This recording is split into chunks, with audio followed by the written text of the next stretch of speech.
여러분 안녕하십니까? 박상규입니다. 이 방송은 유튜브 KTV 뉴스에서도 실시간으로 보실 수가 있습니다. 정부가 추석 연휴를 전후해서 응급실 의료 수가를 한시적으로 대폭 올리기로 했습니다. 또 응급실에 근무하는 의사들을 의료 부역자로까지 부르며 블랙리스트를 만들어 돌린 사람들을 엄중하게 수사해서 처벌하기로 했습니다. 진료를 받으려면 1시간 넘게 차를 타고 나가는 전남 곡성의 한 시골 마을 주민들에게 20년 만에 소아청소년과 병원이 생겼습니다. 고향사랑 기부금과 아이사랑이 이룬 작은 기적을 소개하겠습니다. 통일부가 북한의 참혹한 인권 유린과 공개 처형 실태 등을 고발하는 2024 북한 인권 보고서를 주한 외교관들에게 직접 전달하고 자세하게 설명했습니다.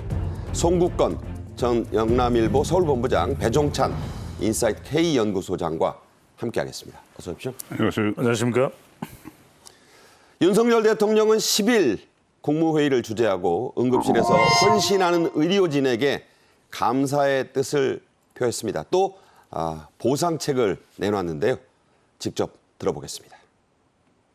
정부는 의료인들의 헌신에 조금이라도 보답하기 위해 추석 연휴 전후 한시적으로 진찰료, 조제료 등 건강보험 수가를 대폭 인상하기로 했습니다. 국민의 건강을 지키기 위해 참여해 주신 병의원과 약국을 비롯한 의료기관 관계자와 간호사 여러분에게 감사드리며 더 많은 의료기관이 참여해 주시기를 부탁드립니다. 네, 한시적인 수가 인상이 어느 분야에 얼만큼 이루어지는가, 이게 관심이죠. 윤 대통령이 밝힌 건강보험 수가 인상 내용, 구체적으로 어떻게 됩니까? 일단은 그동안도 병원 수가가 병원에 있는 의원 진찰료 아니면 약국 조제료가 공휴일되면 한 30%가 수가가 더 인상이 돼 있어 적용이 돼요. 그런데 그것을 수가 가산율이라고 하는데 그걸 50%로 지금 올리는 것이 되고, 그러니까 20%포인트 올렸네요. 20%포인트가 더 올라가죠. 이제 이 한시적입니다. 추석 연휴 기간에만 20%포인트가 더 올라가고, 그다음에 근역 응급의료센터나 지금 비상근무체제에 들어간 전문 응급의료센터, 거기서 전문의 진찰료가 또 250% 가산이 돼요. 추석 기간만. 네, 추석 그래요? 기간만 그렇습니다. 네. 추석 기간만 250%가 가산이 돼서 추석 결과적으로 추석 기간 동안에 응급실 전문의 진찰료, 이 비상 진료 이전보다는 한 3.5배가 더 수가가 인상이 되는 셈이죠. 10,000원이면 35,000원까지 줍니다. 네. 예. 그렇게 이제 지불을 해야 되는 거죠, 환자가. 예. 그리고 이제 그 혜택을 의료진이 좀 가져가서 의료진에 대한 어떤 복지 차원에서 이것을 지금 시행을 하게 되는 겁니다. 네. 자, 주요 내용이 그렇습니다. 이번 추석 연휴에는 절대 아프지 말자. 참 웃을 수 없는 농담이 나돌고 있는 그런 상황이죠. 이런 때일수록 중증, 응급 수술이 걱정입니다. 수술 안 할 수 없잖아요. 자, 이에 대한 대책도 나왔죠? 그렇습니다. 뭐 응급 대책은 이미 어떤 식으로 이제 응급실에 이제 또 이렇게 배치가 되는지 이런 부분들은 이미 소개를 해드렸고요. 중요한 건 이제 또 비용입니다. 그래서 수가가 상승이 됩니다. 연휴에 응급실에 도착해서 24시간 내에 하게 되는 중증 수술이 있습니다. 이런 경우에는 수가가 3배 네. 더 높아져서 이제 지급이 되고요. 응급실 외래 환자 진찰료 지급 대상을 112개 일반 시설로 또 확대가 됩니다. 그러니까 전국 112개 시설에서 다 외래 환자 진찰료를 준다는 거죠. 그렇습니다. 그래서 이제 진찰료가 어떻게 되냐면 추석 연휴 중에 응급실의 외래 진찰료입니다. 15,000원이 추가되는데 그래서 총 33,870원이 됩니다. 그런데 이건 뭐 우리가 응급실에 갈 때 일반적인 진료보다는 비용이 더 나오기 마련이거든요. 그만큼 응급실에 적절한 대책이 되기 위해서 필요한 추가적인 비용으로 보입니다. 아프시면 안 되겠지만 응급실에서 고생하는 분들을 위해서는 뭔가 한시적이나마 특단의 보상책이 필요하다는 윤 대통령과 정부의 뜻이 반영된 겁니다. 자, 이와 함께 정부는 응급실에서 헌신하는 의료진들을 의료 부역자다. 자, 이게 웬 말입니까? 이렇게 부르면서 블랙리스트를 만들어 돌리는 행위에 대해서 단호하게 대처하기로 했습니다. 일단 경찰이 용의자들을 특정했죠? 예, 그렇습니다. 이 블랙리스트 이게 상당히 파문이 커지고 있는데 그 병원에서 근무를 하는 의사들을 조롱하고 모독하고 이런 것에 거치지 않고 이게 실정법 위반이거든요. 그래서 경찰이 수사를 하고 있는데 원래 이게 의료계에서 집단 행동을 시작한 초기부터 명단을 공개하고 모욕하고 협박하고 이런 것들이 여러 차례 있었어요. 그걸 한 42건을 수사를 하고 있는데 이번에는 지금 블랙리스트와 관련해서 일단 경찰청 국가수사본부가 5명을 특정해서 수사를 하고 있습니다. 그런데 그중에서 이미 1명은 검찰에 송치한 상태예요. 네. 수사가 완전히 진행이 된 거죠. 넘겼네요? 넘겼습니다. 1명은 넘겼고 또 1명은 조사 중이고 나머지 3명은 계속 추적을 하고 있는데 경찰청에서는 이 악의적인 공개죠. 이거는 완전히. 그래서 이것에 대해서는 범죄에 해당하기 때문에 끝까지 추적해서 수사를 하겠다. 이렇게 의지를 밝히고 있습니다. 네. 자, 이 부역자 블랙리스트에는 감사한 의사, 조롱하는 겁니다. 감사하다.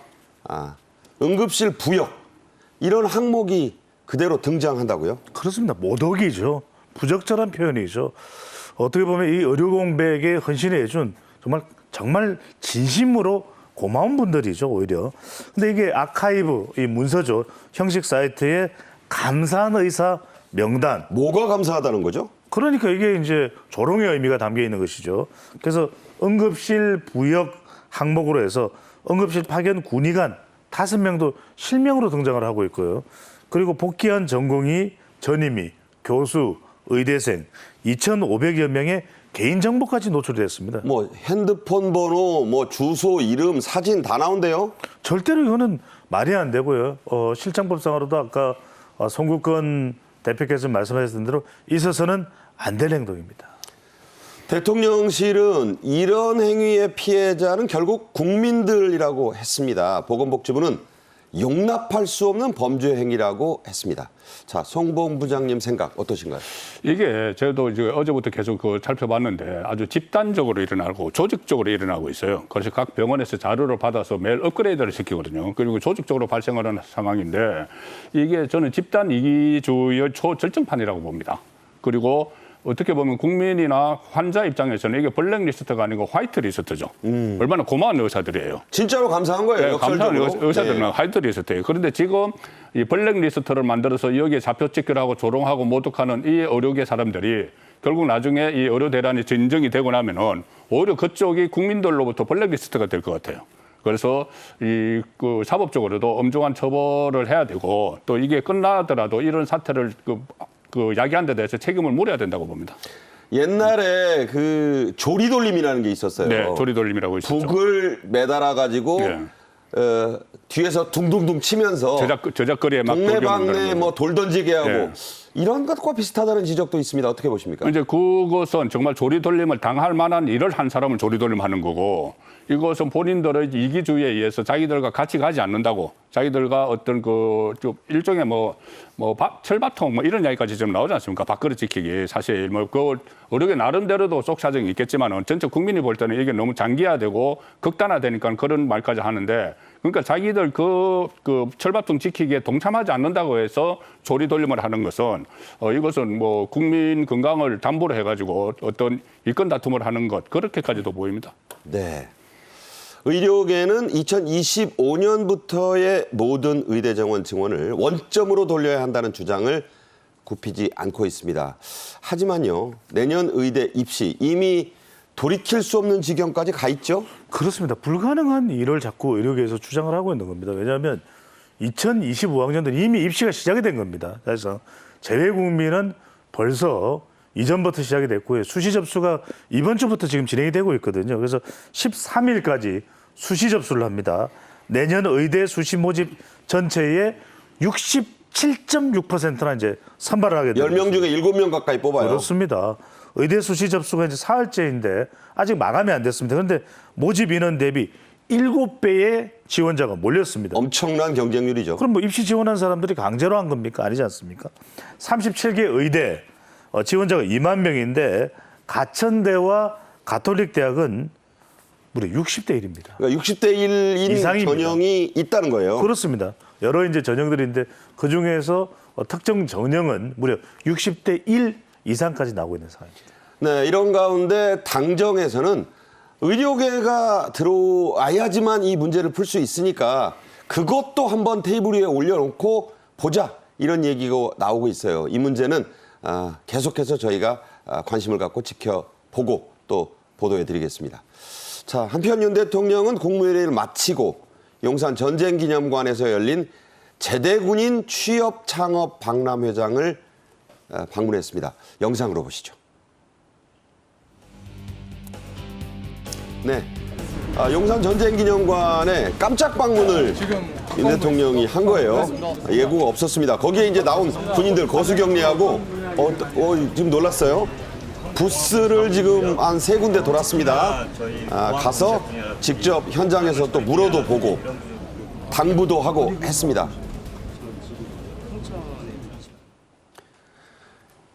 스무 번째로 열린 이 박람회장에 현직 대통령이 찾은 것 자체가 이번이 처음이죠?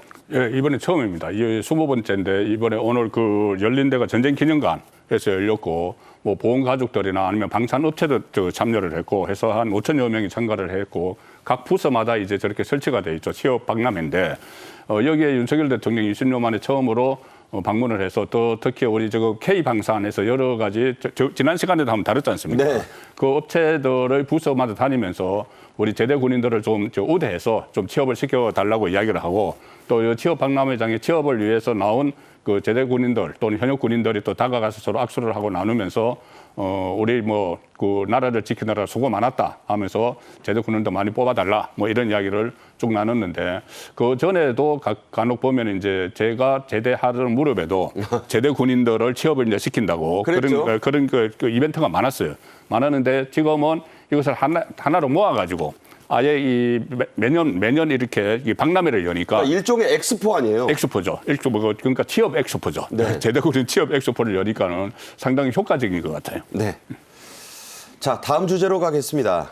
요즘 의료 사태로 환자는 물론 멀쩡하던 분들의 심신도 지쳐간다는 그런 얘기들 많이 나옵니다. 소아청소년과 의사를 20년이나 못 본 전남 곡성의 한 시골 마을에 찾아오는 의사 선생님이 생겼다고요? 그렇습니다. 정말 곡성 그러면은 대한민국 국민들이면 이제 곡성하면은 멋이 중원디, 멋이 중원이하고 정말 중요한 일이 네. 일어났습니다. 영화 곡성으로 잘못 또 이게 이미지도 좀 잘못 알려지고 했었어요. 그렇습니다. 뭐 제가 말씀드리는 건 중요하다는 의미를 강조드리고 있는 건데 이 곡성군 옥가면 옥가통업보건지소에 안내판이 세워졌습니다. 놀라지 마십시오. 곡성에서 처음 만나는 소아 청소년. 자, 오죽하면 그렇게 붙였겠어요. 그러니까요. 20년 만에 소아과가 생긴 겁니다.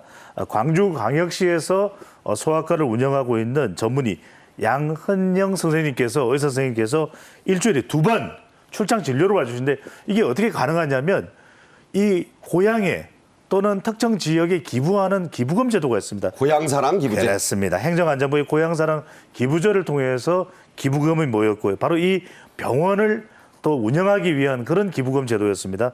이름까지 붙여서 출향 인사들이 8천만 원의 기부금을 만들어내서 쉽지 않아요. 그러니까요. 오죽했으면 이게 정말 중요한 일 아니겠습니까? 가능해진 정말 미담 사례입니다. 네. 700명 가까운 분들이 앞다투 돈을 내서 돈이 8천만 원이 모였습니다. 그 돈으로 이제 이 병원이 탄생하게 되는 건데요.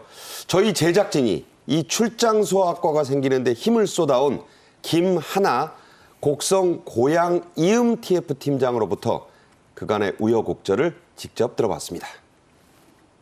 의사 선생님을 구하는 문제가 어려웠거든요. 이제 의사 선생님 구하는 문제는 저희 인근 대도시인 광주, 순천 이런 쪽에 저희가 직접 발품 팔아가면서 각각 병원들 방문해서 선생님들한테 이런 내용들에 대해서 설명해드리고 또 이렇게 동참하실 수 있는지 여부를 여쭤보면서 지금 현재 양헌영 원장님을 만나게 됐고 선생님이 이제 허락을 해주셔가지고 동의해주셔가지고 추진하게 됐습니다. 네, 이 사랑의 병원을 꾸리는 출발점은 앞서도 말씀드린 고향사랑 기부제였습니다. 기부금이 말 그대로, 뭐 이런 말 요즘은 잘 안 씁니다만 경양각지에서 탑지했다고요? 그렇습니다. 막 몰려들고 있죠.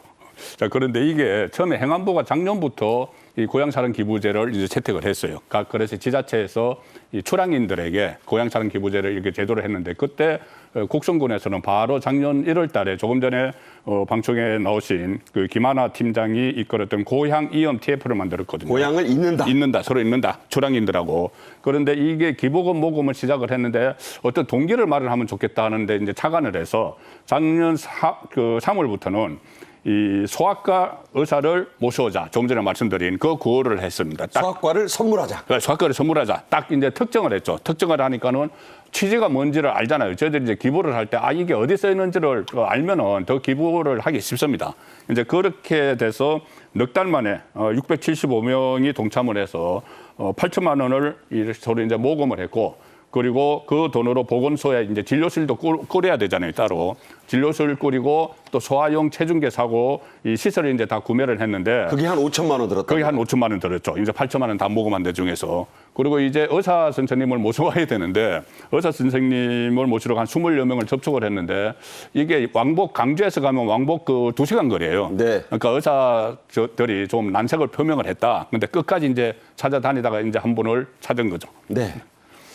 자, 이런 그 노력 끝에 마침내 광주광역시의 소아과 청소년과 전문의 한 분이 수락을 했습니다. 이 의사 선생님 전화를 직접 걸어왔다고요? 그렇습니다. 뭐 방문은 했었었고 그 뒤에 이제 본인이 결심을 한 것이겠죠.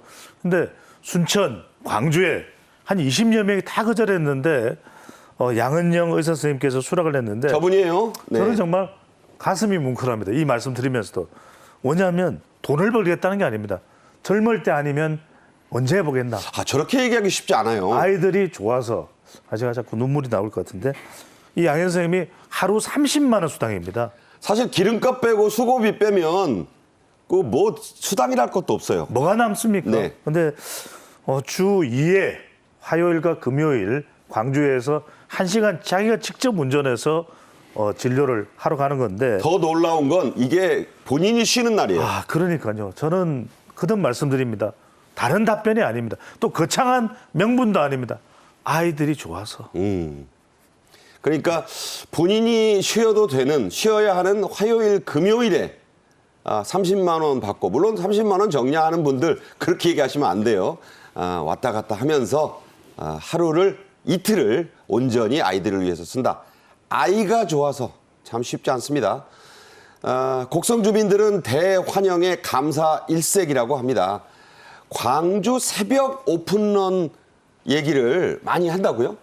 예, 이제 그 곡성에서 강주 아니면 순천으로 가야 되는데 강주까지 가려면 이제 1시간이 걸려요. 차로 1시간이 걸리기 때문에 빨리 병원 이제 문을 여는 시간에 빨리 달려가서 아이를 좀 치료를 시켜야 되는 거죠. 그러니까 물건 사는 것도 아니고 새벽에 광주까지 가야 되는 거예요. 그렇죠. 강주 아니면 순천 가는데 저를 이제 강주 쪽으로 많이 간다고 하는데 그래서 그 오픈은 하지 않아도 돼서 기쁘다. 이런 반응들이 많이 나오고 또 소아과가 이제 사실 생긴 거랑 마찬가지잖아요. 일주일에 2번의 화검이 오니까는. 이틀이면 어디입니까? 네, 이틀이면요. 그래서 그전에는 조금만 좀 아파도 많이 걱정이 됐을 거예요. 걱정이 됐는데 이제 화요일 의사 선생님 오시고 금요일 오시니까는 그때까지 이제 잘 아이를 보살피면서 좀 기다리는 그런 조금의 여유는 생긴 것 같아요.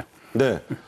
5살 그 아이를 둔 엄마 얘기가 새벽에 오픈런 하느라 곡성에서 저게 옥과라는 데인데 광주 가면서 시골 사는 게 이런 건지 참 서글펐다. 저는 이 대목에서 굉장히 울컥했어요. 그렇습니다. 지금 조금 전에 제가 보니까는 예를 진짜 소아과 같은 경우에 강주나 순천 같은 데는 한 연봉을 한 2억 정도 받는다고 해요. 소아과 의사들이. 네. 그래서 뭐 2억을 받는데 이게 지자체에서 그것을 부담을 하기는 너무 어려운 거죠. 부담을 하기도 어렵고 또 의사들 입장에서도 그 곡성이나 이런 데 가서는 어쨌든 그 병원을 운영하기가 어려우니까 그 이제 꺼리는 거죠.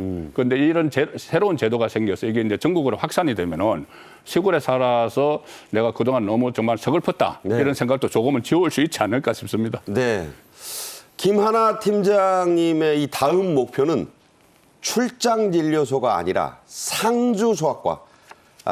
거기에 계속 머무르는 그거 말입니다. 뭐 곶감 얘기 아니에요. 상주소아과병원입니다. 그 의사 선생님 연봉 2억 5천만 원이 필요한 분인데 그걸 모금하는 게 시즌 2, 즉 다음의 목표라고 했습니다. 직접 들어보겠습니다. 저희 이제 고향사랑 기부제 지정기부 사업을 통해서 이 사업을 추진한 거라서 시즌 1에 이어서 시즌 2에도 여러분들이 문의 전화도 주시고 또 시즌 1에 대한 이런 언론의 이런 홍보로 인해서 그걸 보시고 아, 내 돈이 이런 좋은 일에 쓰였구나라고 하시면서 다시 재기부를 해주시는 사례들도 있습니다. 네, 이 고향사랑 기부제 덕분에 소멸 위기에 놓여 있던 지자체들이 소생하고 있고 또 결실도 잇따라 속속 맺고 있다죠? 그렇습니다. 고향 사랑 기부제가 이렇게 큰 효과를 거두고 있는 것입니다. 실제로 우리가 서울 지하철 같은 곳에서도 많이 이제 홍보를 하고 있는데 원래 이 제도의 시작은 이제 일본의 후루사토, 고향 납세, 고향에다가 이제 이 기부를 하는 이런 어떤 제도가 원조가 됐습니다. 세금 낸다는 의미네요. 그렇죠. 고향에. 그만큼 이제 어떻게 보면 이것이 진정한 의미가 있는 것인데 실제로 이제 곡성 소아과도 조금 전에 말씀드렸지만 청양의 경우에도 청양군도 이걸 통해서 지원을 받다 보니까 운동팀도 운영을 할 수 있고 여러 가지 열악한 상황들이 개선이 되는 겁니다. 또한 서울 은평구 같은 경우에는 소아암 환자 의료용 가발. 그러니까 머리가 그 아이가 빠지니까 그렇죠. 그 가발을 또 지원해 주는 거예요. 그렇습니다. 이런 것까지 가능해졌는데 올해부터는 이제 지정 기부 제도가 도입이 됩니다. 연말 정산할 때 상당히 이런 부분에 대해서 또 5월 달에 종합소득세 낼 때도 효과를 볼 수 있을 수가 있고 기부자는 투명해서 좋고 어디에 사용되는지 지자체는 실적을 올려서 좋고 윈윈하는 전략이거든요. 그러니까요. 그래서 지금 방금 전에도 말씀 TF 이음 팀장이 말씀하셨지만은 곡성의 경우에도 이제는 상주하는 소아과 연봉 2억 5천만 원 이걸 이제 확보를 하게 되면 가능해질 수 있는 것이거든요. 일단 모아야 되니까. 그러니까요. 네. 이걸 통해서 정말 알뜰살뜰 정말 뜻깊은 의미를 찾을 수 있을 것으로 보입니다. 이 곡성뿐 아니고요. 지방의 소아청소년과의 사정 아시다시피 매우 참 열악합니다.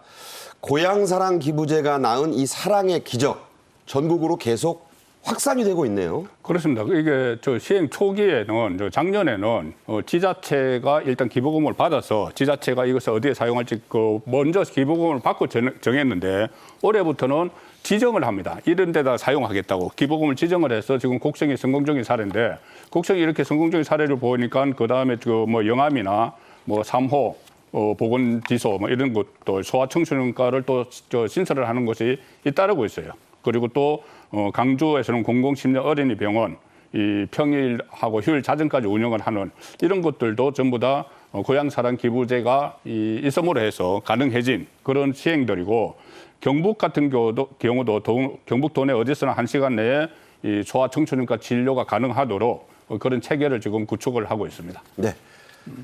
사랑의 위대한 이 바이럴 효과가 있습니다. 남에게 사랑을 베풀면 그것은 바이러스처럼 퍼져나간다. 이런 얘기가 되겠죠.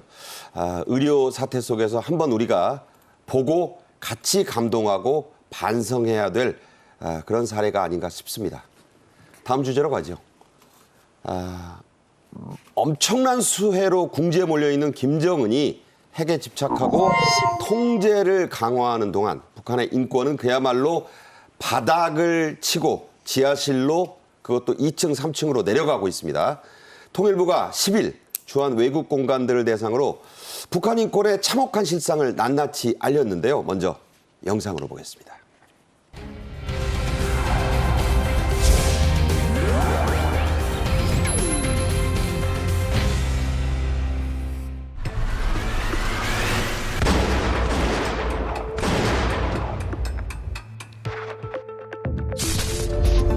한국 영화를 봤답니다.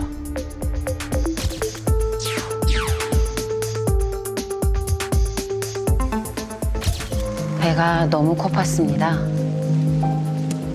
더 나은 세상에서 살고 싶어서 강을 건넜습니다.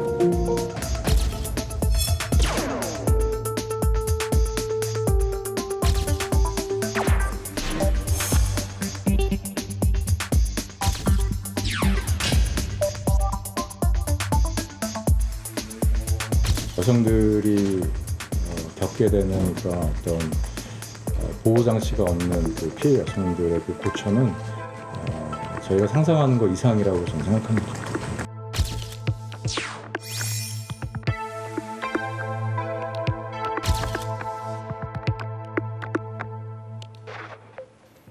통일부가 2024 북한 인권 보고서 영문판을 발간했습니다.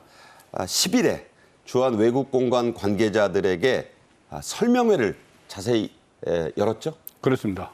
이 북한 인권 보고서는 그 하나원이라고 있지 않습니까? 탈북민들을 보호하는 그 시설인데 하나원에 있는 탈북민들을 대상으로 일일이 인터뷰를 합니다.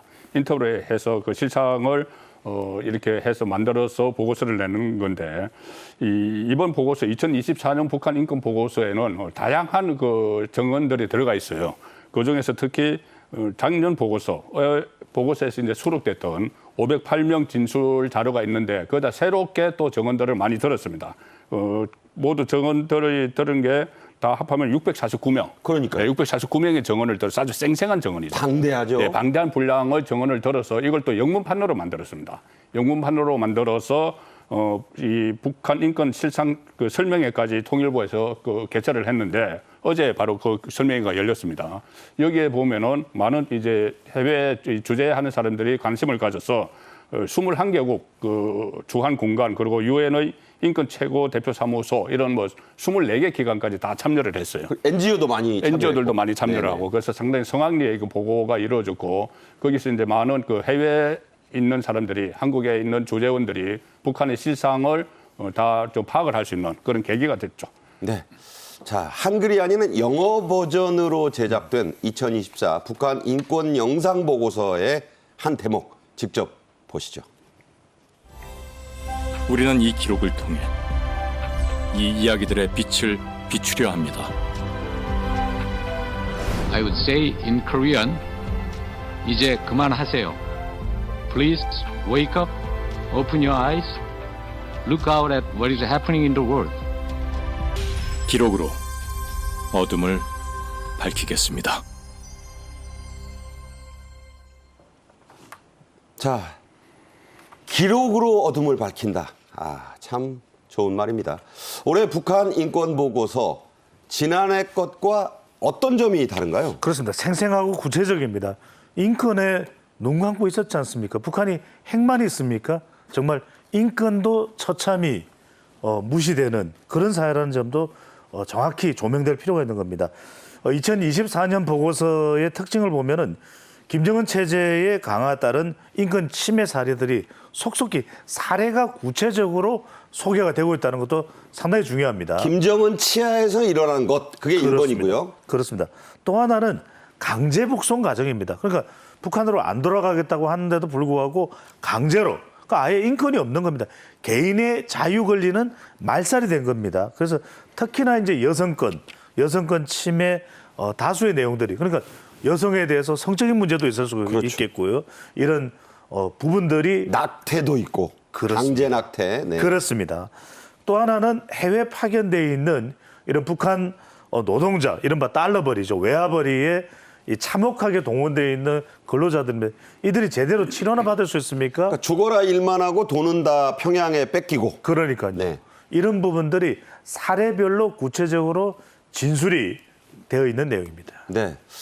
가장 충격적인 내용 가운데 하나는 처음으로 공개 처형 사례들이 공식적으로 또 매우 구체적으로 디테일하게 실렸다는 점에 있습니다.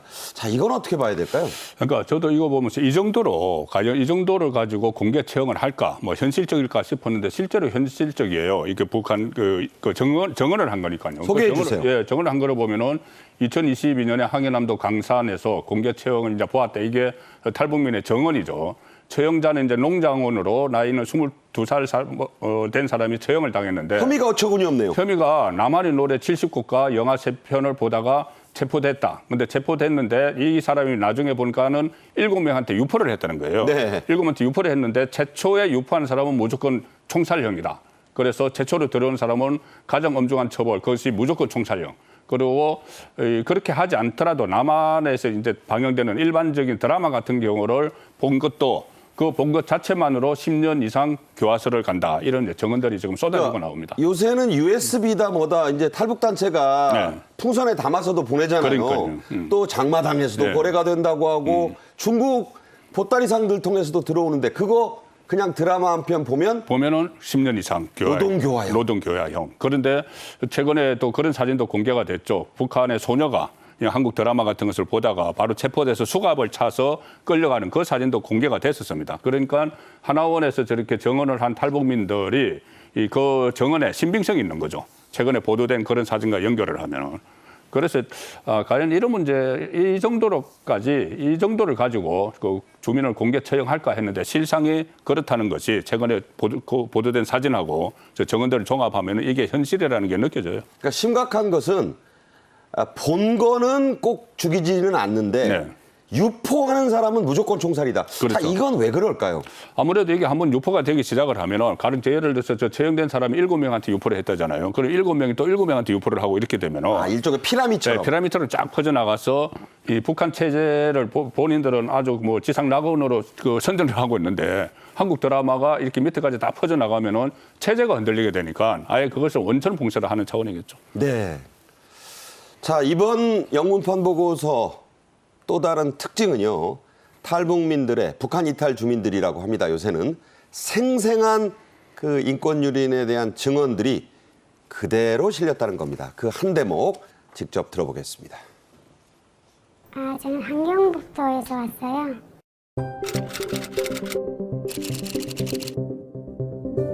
북한에서 제일 악질 감옥이라고 하는 데가 중산 감옥이에요. 그리고 젊은이 열리는 소리가 정말 스산합니다. 우툴우툴 어떨어떨한 이런 뭔가 좀 세계에서 제가 재봤어요. 재봤더니 뭐 이게 뭐지 했는데 이게 사람 뼈가루래요. 여기서는 사람이 죽으면 그 2000볼트 그 보압에다가 별이 꺾어가지고 튀겨서 그냥 가루 만든다고 들었거든요. 그 당시에는 주민들은 전기도 못 보고 살았던 곳이. 장애가지고 태어나면 북한은 거의 대천대를 받는다고 말하죠. 장애인들 보이면 나라 망신이라고 자지방으로 추방을 했거든요. 나중에는 중간 수술하고 불임 수술 다 해버려가지고 후세를 보지 못하게 하는 거죠. 네, 직접 보고 듣고도 못 믿긴다는 말이 바로 이런 경우를 말합니다. 튀긴다, 뼛가루다. 이걸 어떻게 봐야 돼요? 그러니까 참혹한 거죠. 우리가 왜 정말 이게 정말 실제로 그런 일이 있을까 하는 일이 일어나는 거죠. 그러니까 아예 인권이라는 것 자체가 존재하지 않는 사회. 그러니까 우리가 이건 뭐 중세 시대인가 이런 생각이 들 정도일 거예요. 그런 일이 실제로 일어나고 있다는 것을 확인할 수가 있는 것이죠. 네, 저 본부장님께 좀 여쭙겠습니다. 탈북했다가 강제 북송된 여성들에 대한 그 이른바 여성권 침해가 외국에서는 더 심각하게 보는 거예요. 그렇습니다. 외국에서 그때 유엔이나 국제기구에서 북한의 탈북 여성들이 여러 가지 정언을 한 적도 있어요. 그 정언들이 이번에도 이 인권 보고서에 많이 그 유사한 정언들이 지금 많이 포함이 돼 있는 겁니다. 그래서 구금 중에 북한 기관원에 의해서 뭐 성추행이나 성폭행 이런 것은 뭐 일상적으로 일어나는 것 같은 그런 정언들이 있어요. 그리고 강제 낙태를 당했다든가 하는 문제들. 그리고 이게 워낙 위생적으로 일단 열악하기 때문에 이 상당히 그 어떤 또 2차적으로 이렇게 신체에 가해를 오는 그런 상황도 많이 발생을 하고 있는 것 같고 어쨌든 북한의 안전부나 보위부, 집결소, 노동교양대 이런 데서 여성권이 유린당하는 그런 사례가 지금 잇따르고 있다는 그 보도들이 그 정언들이 나오고 있는 거죠. 특히 앞에 그 증언이 나왔습니다만 장애를 가지고 태어나는 걸 북한에서는 김정은이 아주 끔찍하게 싫어한다. 히틀러가 과거에 그랬거든요. 장애자들을 아예 그냥 단종시키는 그 만행을 저질렀습니다. 개천대를 받는다. 사실 그러니까요. 이런 용어 자체가 남한에서는 펫들이 너무 존중받는데 사람이 개만도 못한 대우를 받는다는 거죠. 장애인으로 태어나면. 있을 수가 없는 얘기죠. 우리도 한때 그랬는지는 모르겠습니다만 인권을 강조하면서 그래서 인권이 존재하는 거죠. 그래서 우리가 올림픽도 일반 선수들도 있지만 패럴림픽도 정말 우리가 정말 인간 승리의 장면도 보게 되는 것이 바로 그런 것 아니겠습니까? 그게 바로 인권입니다. 그러니까 북한이라는 사회는 아예 인권 자체가 존재하지 않는 사회다. 완전히 폐쇄되어 있는 사회다. 김정은 한 사람만을 위한 사회다라는 것을 정확히 확인할 수가 있는 겁니다. 네. 북한 인권 보고서에 수록된 이 여러 사례들을 보다 보면 아, 이런 행위나 발언도 처벌을 받는구나 싶은 그야말로 사람들이 사는데 필요한 그런 일상적인 것들이 참 많죠. 그렇습니다. 이 북한에 규정을 해놓고 있어요. 저도 이건 처음 봤는데. 이름도 아주 특이해요. 반동사상 문화배격법. 문화배격법. 네, 자, 반동사상 그 예가 황당합니다. 보세요. 얘가 황당해. 우리나라에서 보편화된 이런 그 말과 행동인데 결혼식에서 신랑이 신부를 엎는 행위, 신부가 결혼식에서 흰색 드레스를 입는 행위, 이건 괴례식이다 이렇게 표현해요. 그 우리나라 신랑 신부들 다 잡혀가야 되겠네요. 네, 다 잡혀갑니다. 이렇게 기준으로 하면 선글라스를 착용하는 행위. 어우, 이 남성들 할 것 없이 한 70%는 다 잡혀가야 됩니다. 한 80% 될 것 같은데. 그리고 선글라스를 착용하는 행위도 반동이라는 겁니다. 그러면 김정은 반동이에요. 김정은 자주 이제 선글라스 쓰고 나오거든요. 자기는 예외죠. 자기 예외죠. 그리고 여성이 장신구를 여러 개 하는 행위도 안 되고, 저거 성을 와인을 포도주를 포도주 잔에다가 담아 마셔도 안 된답니다. 그럼 어디 뚝배기에 담아야 되나요? 이게 이제 마치 이게 좀 어떤 그 사치처럼 아니면은 이게 뭐 서양 문화처럼 서구 문화처럼 그렇게 비춰지는 것 같아요. 그리고 성을 리씨가 아닌 이로 표현하면 안 된다. 그러니까 리철규라고 안 하고 이철규 그러면 이것도 이게 이제 반동사상 문화배격법 위반입니다. 이게 두음 법칙이 한국에서 쓰는 거기 때문에 이 두음 법칙에서 우리는 이라고 하잖아요. 그러니까 우리는 이문거리 하면 안 되고 리문거리라고만 해야 된다. 그렇죠. 그렇게 해야 되는 거죠. 네. 예.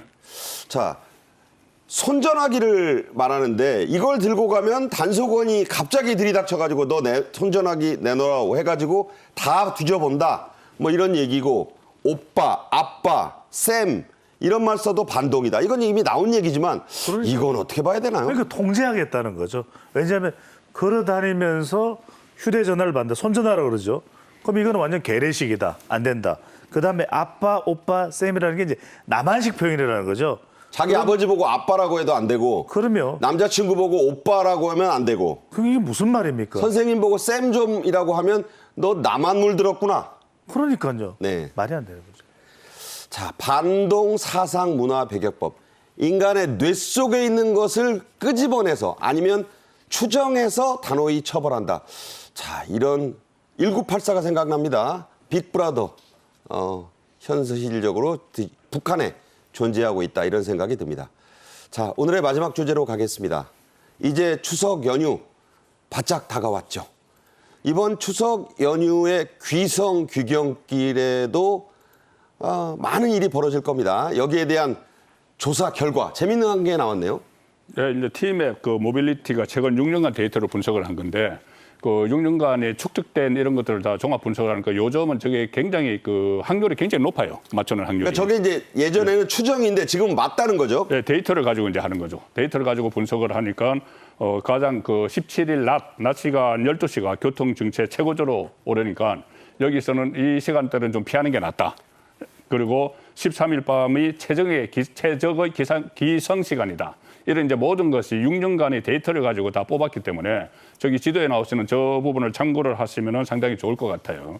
13일 밤 8시 이후에는 서울, 부산, 강주, 대전 구간이 좀 혼잡도가 감소된다. 이런 것까지 아주 디테일한 부분까지 이 통계에 의해서 다 제시가 되니까 이 좀 참고를 하셔서 기성길에 나섰으면 좋을 것 같습니다. 그러니까 저게 이제 꼭 저대로 맞지는 않지만 네. 저걸 또 피하시는 것도 서로 간의 방법이 될 수 있다 이런 얘기죠. 그렇죠. 저 시간을 이제 피하면 서로 간의 방법이 되는데 또 저 시간을 피하느라고 또 한 시간대 또 몰릴 수가 있어요. 네. 그래서 이제 여러 가지 상황을 종합을 하셔가지고 그 당일에 또 이 교통 상황을 알려주는 곳이 상당히 많거든요. 네네. 다 종합적으로 파악을 하셔서 기성길에 나서셔야 될 것 같습니다. 네. 자, 귀경도 뭐 전쟁이란 말이 붙는 정도로 어렵습니다. 이제 그래서 시골 뭐 고향집 갔다가 아침 차례 성묘 지내자마자 또 돌아와서 낮이 또 붐빈다는 얘기도 있었죠. 자, 언제가 가장 좋다고 나왔습니까? 제가 꿀팁을 알려드릴게요. 아, 꿀팁이다. 예, 왜냐하면 네. 저도 이제 고향이 경남 마산이니까 서울에서 가장 먼 곳이죠. 거의 가장 먼 곳 중에 한 곳인데 그러다 보니까 어떤 방법이 좋냐. 이것도 역시 이제 빅데이터로 찾아내는 방법인데 추석 당일은 17일입니다. 방금 전에 박 의원께서 말씀하신 대로 뭐 제사 지내고 나도 붐벼요. 그러니까 이날 출발해봐야 여러 가지로 도로에서 그냥 꽉 막혀 있을 가능성이 높으니까 이럴 때 제가 좋은 방법 가르쳐드릴게요. 추석 당일날 일단 일찍 잠자리에 드는 겁니다. 아, 그렇고. 7시 정도에 잠자리에 들어서 18일 날 이번 마지막 연휴죠.